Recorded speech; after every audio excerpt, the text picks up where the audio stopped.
All right, I just finished reading this book, Der Schutzhund, the Protection Dog by Helmut Reiser.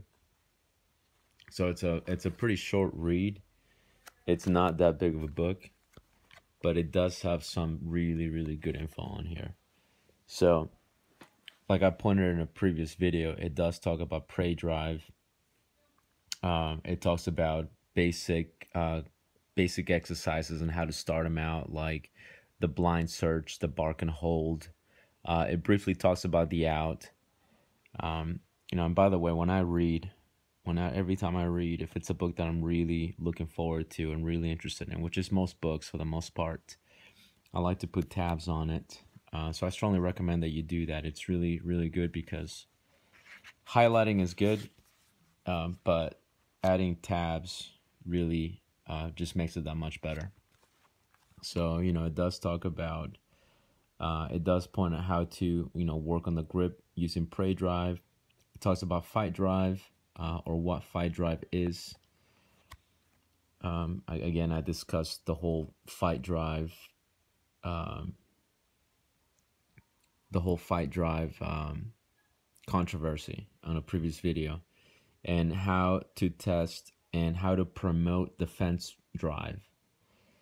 So he talks about a few different ways to work on defense drive.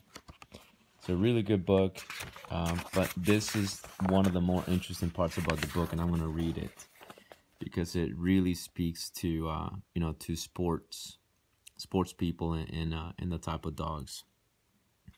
So it says, I am sure to a lot of dog lovers will laugh that one can write so much about teaching a dog such nonsense. Some also ridicule this type of training because the dog won't protect his master anyway while he is out walking in the woods. Others will find ammunition for their argument in which they call dog sport participants fascists and primitive.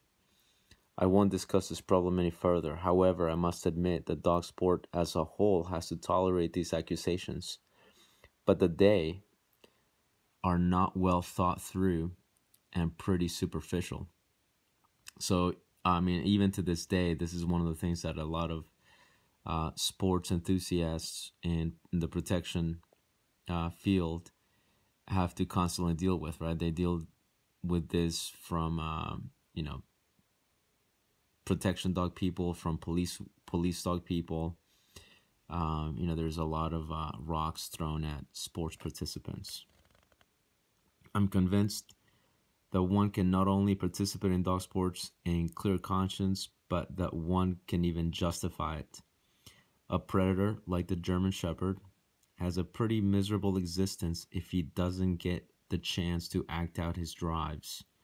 That's a really good point. Obviously, it's not only applicable to German Shepherds, but really all working dogs, whether it's protection training or whether it's, any sort of work that a particular dog was bred to do.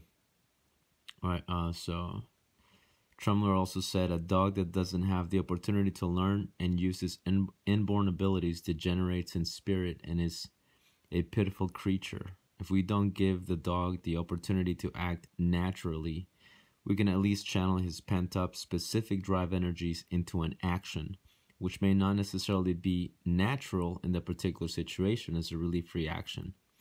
In other words, an artificial transference, displacement. Dog training offers a good opportunity for the dog to relieve tension. If one has fun dealing with dogs, and the reason is not to compete for one's own insecurities, that's a really good point, then one can consider dog sport a hobby with the clear conscience.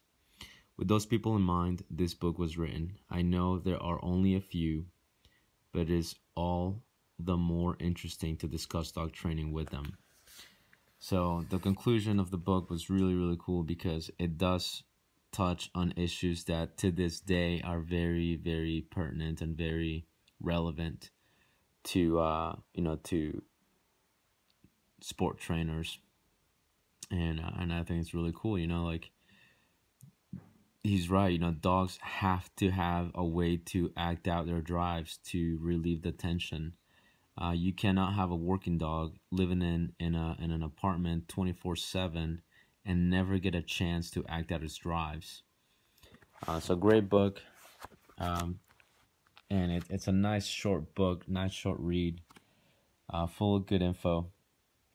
So it's not an overwhelming book. It only took me like 3 days to finish this.